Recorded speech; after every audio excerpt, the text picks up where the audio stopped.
বাংলাদেশে যে পরিমাণ গরম পড়ছে এই গরমে বাইক মডিফিকেশন করা তো কোনোভাবেই সম্ভব না। তবে এই অবস্থাতেও আপনাদের মেয়াগালিব যাচ্ছে বাইক মডিফিকেশন করতে, কেননা বগুড়া শহরে অলরেডি ঝড় বৃষ্টি শুরু হয়ে গেছে।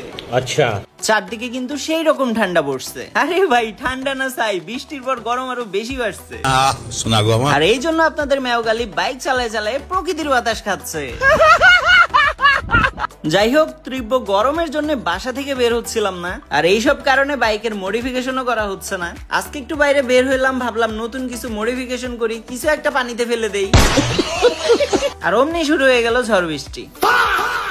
কি আর বলবো, আকাশের যে অবস্থা আর যে পরিমাণ বিদ্যুৎ চমকাচ্ছে, এর মধ্যে বাইরে থাকা একদমই ঠিক না। জাস্ট একটু ওয়েট করেন, আপনারাও দেখতে পাবেন। এই দেখেন, উরি বাপরে বাপ ভাই, সিরিয়াসলি এটা যদি সামনে থেকে দেখতেন, মানে এটা শুধু একবার দুইবার না, কিছুক্ষণ পর পর দেখছেন, না দেখলে আবার ভালো করে দেখেন। মানে ভাই কিভাবে বিদ্যুৎ চমকাচ্ছে।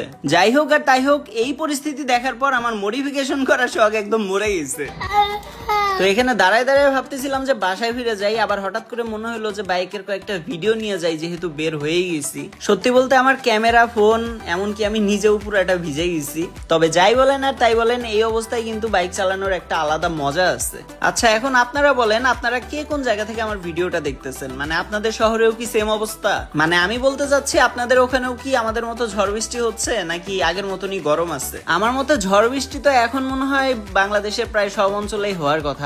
তারপরেও শুনতেছি যে অনেক জায়গায় নাকি প্রচুর গরম, মানে ঝড় বৃষ্টির কোনো চিহ্ন নাই। তো এই জন্য আর কি আপনাদেরকে জিজ্ঞেস করলাম। তো যাই হোক গাইস, এই ছিল আজকের ভিডিও। যদিও আজকের ভিডিওতে আপনাদেরকে নতুন কোনো মডিফিকেশন দেখাইতে পারলাম না, তবে খুব তাড়াতাড়ি আপনাদের সাথে দেখা হবে নতুন কিছু পানিতে ফেলা নিয়ে। তো আজকের ভিডিওটা এই পর্যন্তই। সি ইউ গাইস, আল্লাহ হাফেজ।